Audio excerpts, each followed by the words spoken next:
It's almost the end of Ramadan, and I thought this year I might not be able to do my iftar parcels.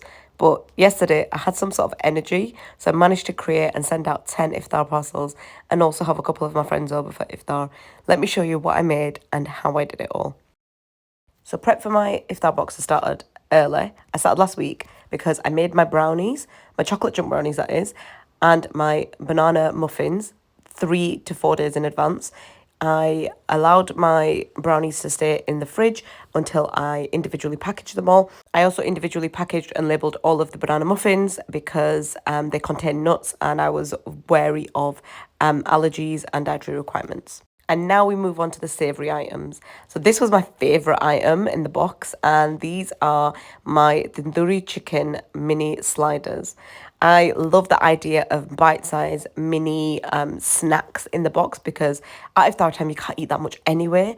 And so I decided to use this really simple recipe. This tandoori chicken takes no more than 15 minutes to cook. And then all I did was, once it was assembled, I shredded the chicken, mixed in some red onion and some mayo, and then went into mini sliders. These little brioche buns were so cute. And they're just perfect little bite-sized treats to have at iftar time. I added a little bit of spicy mayo to each brioche slider. And then I topped with some shredded lettuce before I added the filling, popped the lid on, and then I secured them all with a toothpick and a gherkin on top. I love the flavour from the gherkin. It's just one of my favourite things. And they just look so cute, right? Don't you think? Let me know in the comments if you like this.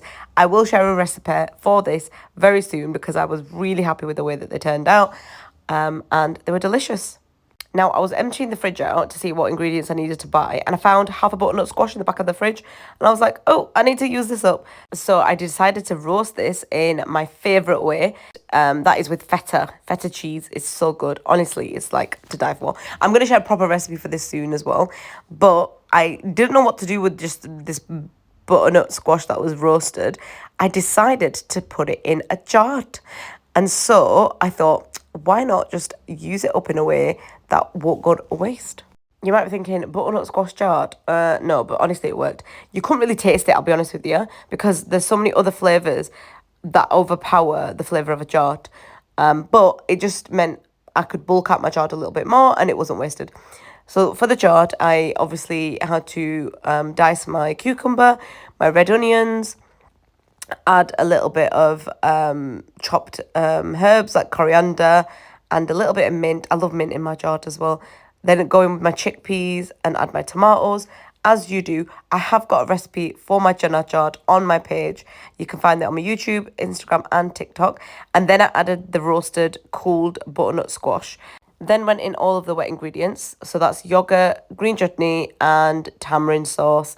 Then I topped it with loads of homemade chaat masala. I don't have a recipe for homemade chaat masala because my auntie makes it and she usually gives me a massive batch and I've not really had the chance to do that. But I will, inshallah, ask her for a recipe and share it with you guys because I know you guys love homemade stuff. Then I just mix everything together, give it a taste test, and it was perfect. It's probably a good time to mention that I wasn't fasting, so this was the perfect time to do my boxes because I could taste everything. And then I portioned my jar out into these cute cake tins that I normally use for my little sponges, but it was just a perfect little snack size.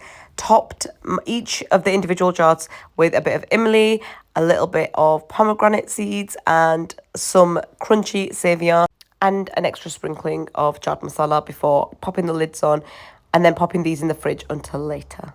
Now, I'm moving on to the next item, which is another favourite and a new recipe that I'm going to be sharing soon. But I don't know what to call this recipe. So if you could let me know what you think I should call it. These are like sausage rolls, but kebabs.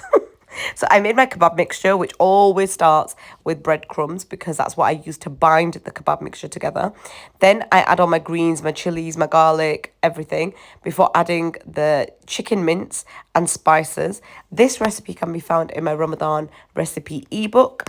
But what I did was I actually added this kebab mixture to puff pastry. Let me show you. So I'm just using ready roll puff pastry here, and I created like a long kebab along the edge of the puff pastry before cutting it on the edge, and then they did the same on the other side.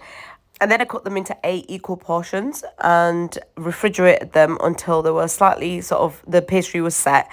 Then I placed them on a baking tray and egg washed them no, actually, before the egg wash, I scored them. Then I egg washed them. Then I sprinkled them with a little bit of sesame seeds and onion seeds, just because I thought it would just look pretty as well as taste good. And I was unsure about the baking time, but it worked. I will share the full recipe soon, but let me know what you think I should call them. So I'm conscious that my box was really gluten heavy and they were very bready items, but I wanted something different this year, so I'm just going with it. So this is my tuna melt mixture. It's tuna, red onions, cheese and mayo, and then some spices. And I'm using white bread because a tuna melt, good white bread will taste nice with it. And what I use instead of butter for the tuna melt is mayo. You've got to try this hack if you haven't already. You basically need to add mayo to the side that you're going to add to the griddle pan. And so what I did was one side of the bread I added mayo to. The other side I kind of filled the mixture into, and I don't like a dry toaster. Nobody likes a dry toaster, so I'm really generous with the filling.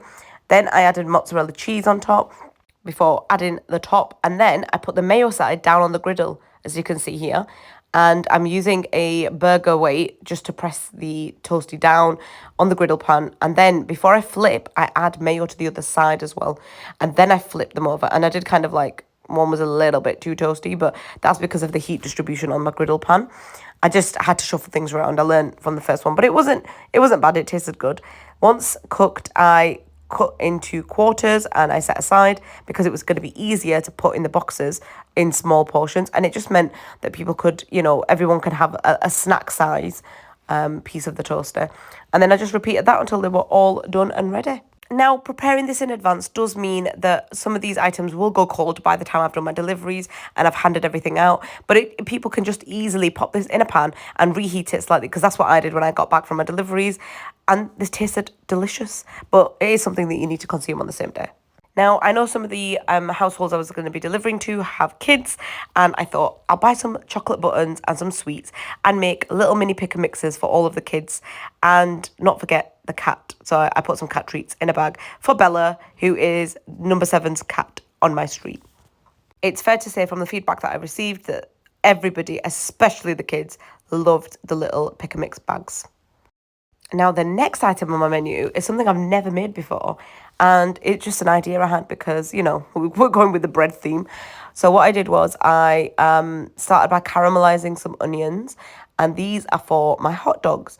Caramelized onions took a while, they really took a while to caramelize, but gosh, were they beautiful.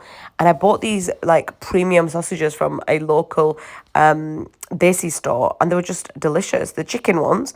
And I just cooked them until they were brown and added the caramelized onions to each bun before adding the chicken sausage, which kind of acted as the hot dog, before I added some sauces. But I did this later on. I'll show you. Next up is my mango milkshake recipe. I added mango ice cream, mango pulp, a little bit of milk to a blender, and then I whizzed that up before portioning it out into little individual bottles. I really wanted to make my watermelon and feta salad, and I did start making it, but then my battery died on my phone, so I didn't record this part fully. Okay, everything's done, and now it's assembly time, and this is what we've got in each pack. So going in with 3 of the tuna melts, and I did actually add 3 of the little sliders in each box, 1 hot dog per box, and repeated this, and also added the sauces onto the hot dog. So that's ketchup and mustard. Very American. I don't know why I decided to do this, but it looked really good. The box looked really appetizing and very filling. And once all those little trays were full, I placed them in the bigger box, and then on top of it, I added those little sausage rolls that I made.